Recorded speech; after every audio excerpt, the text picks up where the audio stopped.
Triple Feature. .blogspot.com. Thank you for listening to the official YouTube page of Midnight Triple Feature. Please, while you listen, head over to midnighttriplefeature.blogspot.com. You can check out past shows, reviews, or link up to social media where we can keep in touch. Thank you for listening.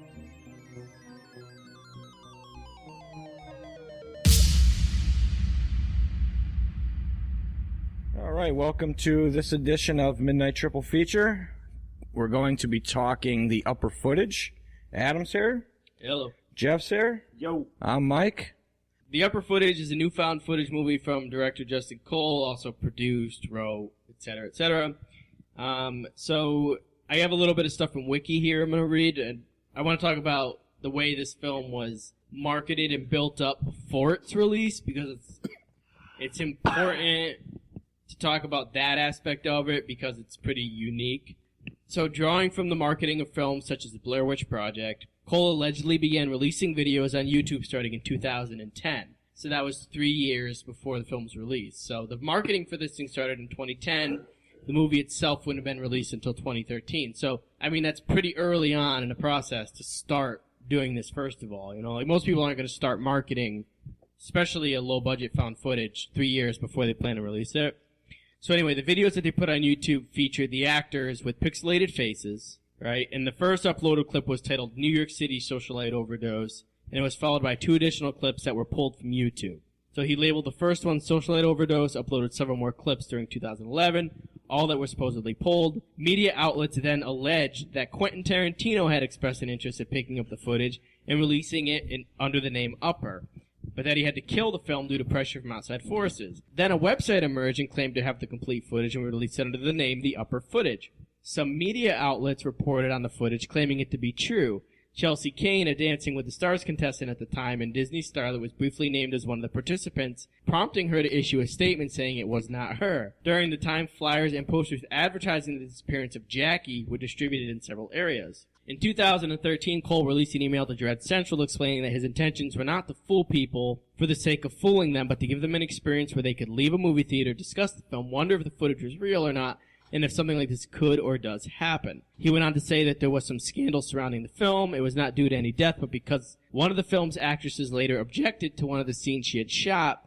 Because of various issues, the footage could not be reshot, so Cole agreed to leave the actress's face blurred throughout the production to preserve her anonymity. So the marketing of the movie is actually pretty impressive. That's pretty good. Right? So they put the clip out on YouTube. People thought it was real. They thought they were witnessing an overdose. And what happened was major media outlets actually picked it up as real news. It's all fake. But like that, like when you watch the movie in the beginning, you get those clips from like, was it Access Hollywood or some shit? Yeah. That was a real And thing. it goes through some other ones too, some online news. That's what that video clip produced. Yeah, they actually picked up that story and thought it was real. So, like, they played off all this and they let it go. Like said, like, we're gonna pretend this is real. And then, like, the Quentin Tarantino stuff, that was all fake. Like, this was all shit that... They're lucky they didn't get arrested for that. Because For what? Isn't that false reporting or anything It's not like illegal. that? It's not illegal to report false news. But they weren't reporting it. The media was doing it under the impression. Doesn't matter. No. It's Well, not why illegal. would the media not do their own research to make sure it's a real story before they do it? Right. It doesn't matter. It's not illegal. It's the anyway. news's The media fault. does not have to report news as true. They can report news that's fake. It's not against the law to report false news. Oh, well, they do it all the time. I mean, look Right. at how many times they've reported stuff that actually never happened, and then they have to come out and say, oh, yeah, what we messed happened? up. There was a landmark case actually in Florida having to do with milk, something with milk, and there were 2 whistleblowers that said that the news was not reporting the facts; they were actually reporting falsehood, and they knew it was false and it was lies, and that the data that they had collected, the news, the station said we're not going to report this because it's against one of our sponsors that pays our. Because sponsors, the advertisers pay the money, and this is going to hurt our advertisers. So they brought them to court and said, well, this is a whistleblower thing. We expose the news organization as lying. And the court came back and said the news is not required by law to tell you the truth. So, no, they can tell you whatever they want. These guys, they can make up whatever they want. Like, they're just making a movie. It's not their fault that Access Hollywood, like you said, picked it up and never bothered to check sources, Yeah, They it's ran stupid. with it. Yeah, that was their fault. Yeah, that's their but fault. Certainly not illegal. It's just, it makes them look like fucking idiots. Yeah. The interesting thing is how many people then saw that and ran with it and thought it was real. You know what I mean? Because regular public watches it and thinks, holy shit, like there's an overdose video on YouTube. You know, That'd be like us right now. What if I tell you, like, I don't know, some crazy story that fucking underwear being built with itch powder already in them. And somebody hears it, and then the news goes and reports on it with no facts. It's not my fucking fault you fucking put it out there. Exactly. And it's all worked in their favor, obviously. Oh, yeah, yeah. So, and then, like, it ended up being, people thought it was real. So when they put the movie out, there were people that came out and said, you can't release this movie. You cannot, you know, show the death of a real person on film. And eventually they're like, it's not real. Like, it's all fake. You know, we've been marketing this thing for years, building it up. And it's similar to Blair Witch Project because the Blair Witch Project, when it came out, before the movie came out, released a documentary on Sci-Fi. And it was a documentary passed completely as true of people being interviewed about the Blair Witch and all this stuff. And that just fed into people believing it was all real.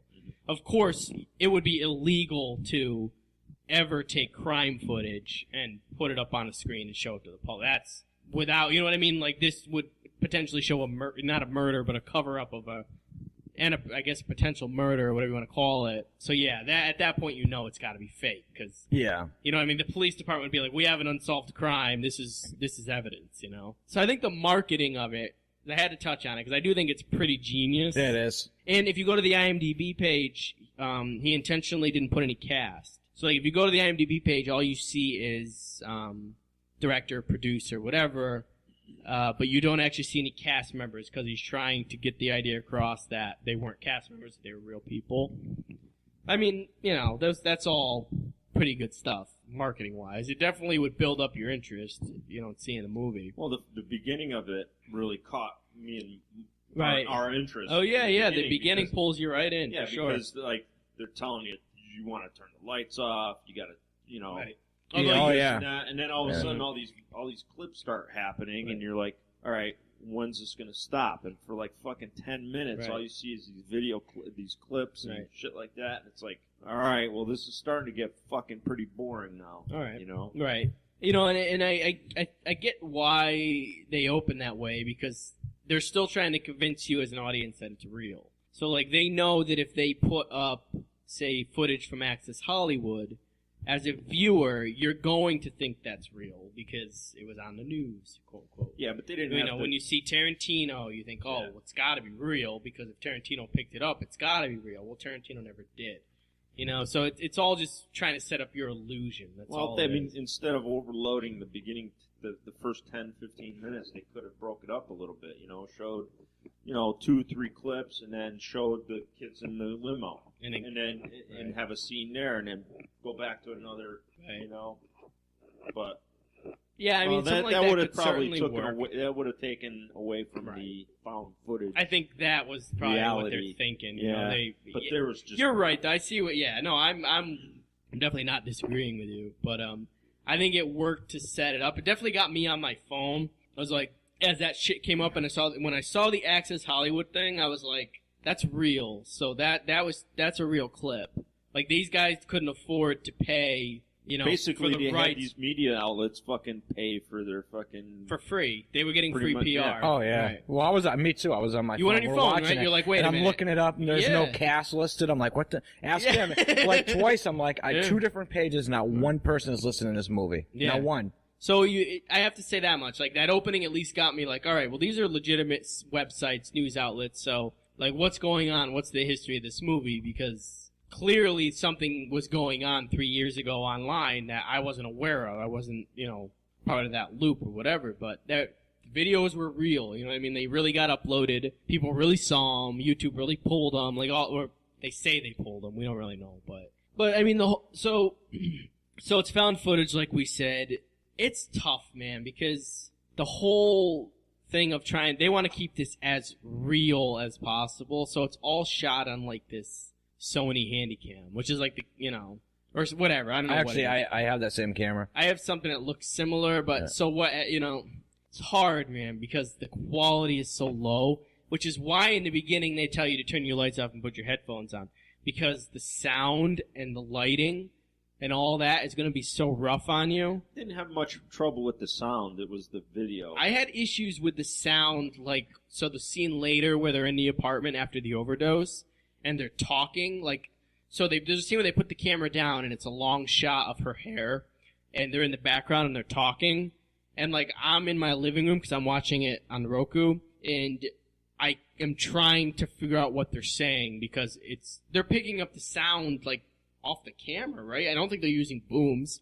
No, yeah. So, it sounded like it was off the camera, but the one thing that I kept noticing, I could be wrong, especially in the limo, I believe the music was overlaid. I don't think that was playing in the lemo. They added that after. Yeah, it probably because was. then when they go into the house and they're playing music, you can tell that it's being picked up by the camera. Yeah. No, it probably was. I mean, I could be wrong. Just to me, it sounded like it was overlaid. But it could have been issues like if that is the case, like playing music in the limo with like hearing them talk. Yeah. You know what I mean? Whereas if you were to play the music and have them talk at the same time, you run into that issue of if you don't pick up that audio, you're not going to get it again. You know? So the whole movie, basically these guys are out in this limo with a bunch of D-bags, they're rich, whatever, spend their nights driving around in limos, getting drunk, picking up chicks, banging them.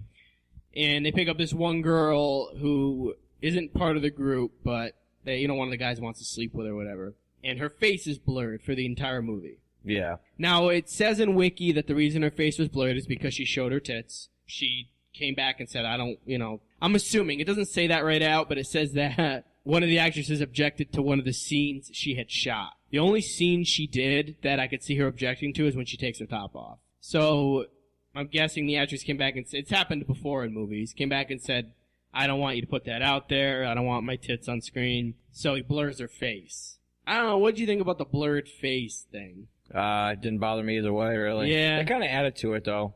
Kind of adds to the whole, didn't get rights to the, I mean, it adds to the realism of it. Yeah. But it makes it hard because, like, you never get to really, like... You want to know what the hell you're looking at. Yeah, and, like, you want to be able to see her, like, her facial, like... Yeah, her expressions. It's hard to really get across what's going on with her. You know what I mean? Like, you can't really feel bad for someone else. I want to say feel bad, but... You don't feel any empathy. I mean, maybe that's the point, because it puts you, like, in their situation where they have no real empathy for her anyway. Yeah. So, like, maybe, I guess you sort of feel the same way. Like, you feel bad for her, but you don't ever... Like, personally, I never felt like we lost a character that was pivotal to the movie. Yeah, me neither. It really didn't bother me either way. We actually came up with an alternative, like, movie during the... Yeah. Just how it was portrayed, spending, what was it, a half an hour in the freaking limo, just bullshit. Some of the scenes took I looked at it like, I wasn't a huge fan. Right. But it wasn't, this movie was not directed towards me. Like, I'm not the audience this movie is looking for. Yeah. I don't care about these rich kids who live in the city. Like, I don't care about these reality shows that are on TV. Yeah. I don't care about any of that. I didn't care about anybody in the movie. Right. So this would be directed towards more of a person who's into that, who, somebody who follows that style of that lifestyle. True, but this is also they're also condemning that lifestyle, the fact that, I don't think that we're supposed to idolize these guys. Because by the end of it, I mean, let's face it, so, yeah, there's a point where you idolize them, right? When they're driving around in limos but the camera guy spends the whole time, like, ogling the girls' bodies, trying to look up their skirts, like, all this. And, like, I think, like, you're supposed to think that this guy's kind of just a grimy guy. And, the way that they treat each other like shit. I mean, these people are assholes. Everybody in this movie's an asshole. Yeah. Except for the girl that dies. And, again, you don't spend enough time with her, have enough contact with her to really care. But, I don't think you're supposed to like them. I mean, like, so let's talk about, after she dies, they don't call the police, right? Mm.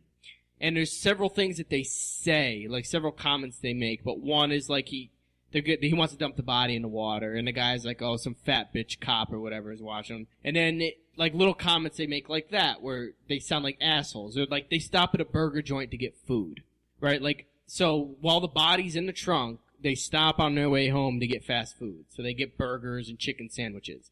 So, like, before they dump the body, like, that's supposed to make you think like these guys have something wrong with them. Because if you just had someone overdose in your apartment, you throw them in your trunk, you're going to bury the body in Greenwich. On the way there, you're probably not going to stop at McDonald's. You know, so that's a character flaw because most people are thinking in other terms. Like the guy that will never shut the camera off. I mean, no, even after the fact, even after burying the chick, if you like stopped at McDonald's after the fact, well, you still might be misconstrued as being a little fucked up. But during the process, it just doesn't click. Like, I don't think you're supposed to like these people. Like, my point is that I actually think this is geared towards people who would look at these people as assholes. Because, like, the whole thing, like, they bring her up to the apartment, right? And she's like, oh my god, look at the view, I can't, and they're laughing at her, making fun of her.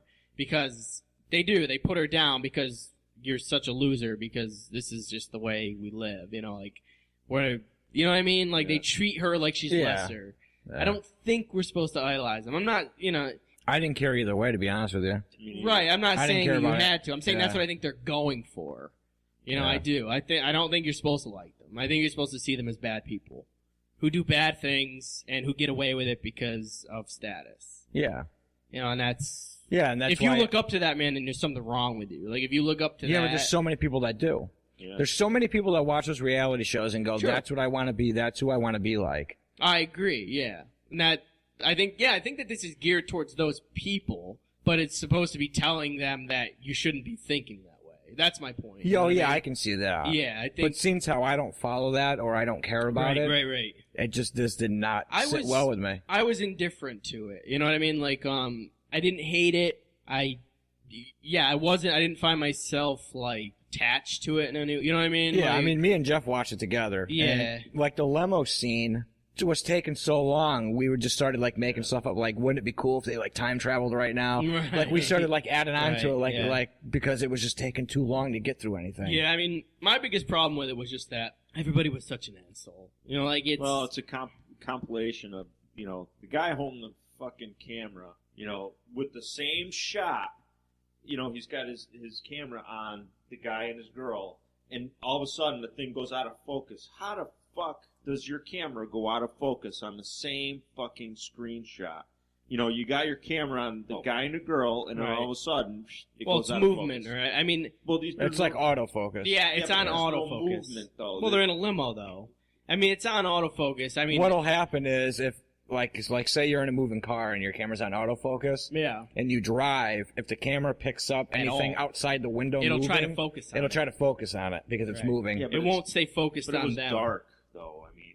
Yeah, I mean, that felt like shit that happens to me with my camera all the time. So that just pissed me off. Right. But, like, things that I did like about it, I liked some of the shots. I liked the way... The crotch shot. Yeah, the crotch shot. Yeah. I thought it felt realistic, at least, like when she overdoses and he runs into the bathroom and puts the camera down. Although it's a weird way to shoot it, it felt like that's how they would probably really do it. Like, he'd probably put the camera down, forget about it for like 5 minutes. He comes back, he like throws it on a couch and it's kind of tilted upward. So it's not actually framed in any way. So it's almost like he forgot it was on. So like that felt realistic to me. I don't know if it works. It's like, you know, when we talked about Night Before Easter, I said that when they framed all the people, you know, in a circle talking, even though that's the way it would really happen, even though that's the way people really communicate, it doesn't necessarily work on film. Didn't I make a comment about what movie I would have rather watched? Yeah, you did actually, and that was the one. Oh, yeah? Yeah. But, no, before we end it, I gotta say, I was on my phone during the beginning of this, so it had me thinking, is this a real person? Is this a real story? Did this really happen? Yeah, you wanted the information. I was completely looking for information. Yeah. The way it was shot made it feel like it was real. Yeah. So the way it was shot was perfect. I'm not sure if it was scripted or if the director was just like, hey, just act like you're partying. If it was Blair Witch, then no, it wasn't scripted. So, you know what I mean? If it wasn't scripted, it was filmed great. Just the story and the premise behind it just wasn't for me. Yeah. But if that's what you're into, then this is actually probably not a bad flick for you to watch. Well, for me, when, you know, getting hyped up in the beginning like we were, I felt like they could have added a little bit more substance, you know. But again, it's found footage, so it's really tough to do it like that. You know, how do you plan something like that? It's hard because, you know, as a filmmaker, they're trying to go for the, let's make it as real as possible. Well, you know what? They could have maybe focused more on the reality aspect of it, because a lot of the scenes were just not believable. Right. You know, those were the scenes that were like when they were burying the girl. You know, just and their lack of empathy. I don't care how. Right, like when they're burying a girl, like there's a scene where the dude stops to like take a piss. Like it was like stuff like that. How malicious you are. You're always going to have a little bit of compassion. You're always going to have that empathy. You know, not maybe for the person who died, but for yourself. So it's going to change the way that you act. You know. I think you needed at least one person in there who felt something. Besides, you know, like, I just want to go home. Well, the girl Well, they made the sort blonde, of, but it was more like, she was more like, I just don't want to be here. Yeah, this is all on me. It's all about me. Yeah, it was, right. It was all about her, and the other guy made it about her. He was very much like, yeah, they should have just brought you home. That guy said, you know, your boyfriend's such an asshole for making you come here. But it was never like, the thing is, like, even in that whole scene, it's never like, your boyfriend's an asshole for what he's doing. Your boyfriend's an asshole because he didn't take you home. Yeah. You know what I mean? So, like, it's that kind of stuff. Like, the They fast food scene They didn't freak out enough. Right. There wasn't enough freaking out by I think the guy. that's the point. But I think you need somebody there who's going to react in a way that feels. That was my problem. Yeah, that was my biggest problem. Was that there wasn't anybody that you could like. You know, that you could be like, they're the one that is me, or that was the normal one. You know, none of these people are normal. That's the hardest part about it. Like Mike was saying, it's hard with found footage to make it appealing to. It's very hard, and a film shot this way, it's even harder. Yeah. So, and found footage is routinely accused of being boring. Like, the word boring and found footage go hand in hand. Well, look at Cloverfield. Oh, yeah. Cloverfield was technically a found footage. True. But that was a big budget, you know, yeah, Hollywood and it footage. still sucked. Really. I loved Cloverfield. Fuck, no. It's too late to argue about Cloverfield. Next time. Yeah, we'll argue about Cloverfield next time. So, yeah, I can't say not to watch it, but you know what I mean? Like, I don't see a lot of people. I see a lot of people watching this you're like, gonna find the younger crowd more. You might be right about that. Yeah, you might be onto something where older crowds are gonna get caught like we did in the beginning of it. Like, holy shit! Yeah. All right, and then you get pulled in, and then all of a sudden you're watching. Yeah, like the YouTube generation probably will attach more to this. Yeah, that's who's gonna like this. Yeah, you know, the online crowd. That is true. Yeah, because that's what a lot of them do now. It's all YouTube and online videos. It's a good point. Which makes sense that the marketing started in YouTube. Yeah. So, for me, wasn't for me, but I'm not going to tell you not to watch it. Give it like a mid-recommend. Like a not a recommend, but not avoid it, but, you know, it's better than stuff we've watched, but it's also worse than stuff we've watched, or, I don't know. I just think I'm not a found footage kind of guy. I am when they're done well, you know, I am. I'm not one of those people that, there's a lot of people that write found footage off, and I think that. Yeah, well, it gets, so the market's so flooded with them. Right. And I remember, like, when VHS first came out, and I was like, you know what, I'm done with found footage. It took me months after it came out to actually sit down and watch it, and I was like, wow, I missed out on this. That's what I'm saying, is I've said that to people before, like, yeah, I get the avoidance of it, but sometimes you're going to miss out on some really good stuff. Yeah. So you got to wade through some stuff that you're not going to like. Otherwise, you're going to miss the stuff that's really good, and that really uses it well. I think that this did something different. It just maybe didn't work 100% for us, you know. Well, you know what? Just because it sucks doesn't mean that it can't be built off of. You know what I mean? How do you think things get better, you know? Right. Well, I don't think it sucks. That's not a word I would use, so. I just think it's difficult, I guess. Different, yeah. Because like I said, it's to say it sucks would say that everything about it fails, and I don't think it does. Well, you know what I mean? Maybe I'll reword it. Maybe the things that fail are always built off. Yeah. You know, there's always a way of improving something. Well, yeah, let's see what this... The beer can. What this guy does in the future, right? Yeah. Clearly he's got marketing under his fucking... Yeah, he's got that down. I got nothing else to say. You guys anything else to say? Nothing. Don't forget to subscribe to our channel through iTunes or Stitcher Smart Radio. And as always, you can find us on the web at midnighttriplefeature.blogspot.com, on Twitter at MTFeature, and on Facebook.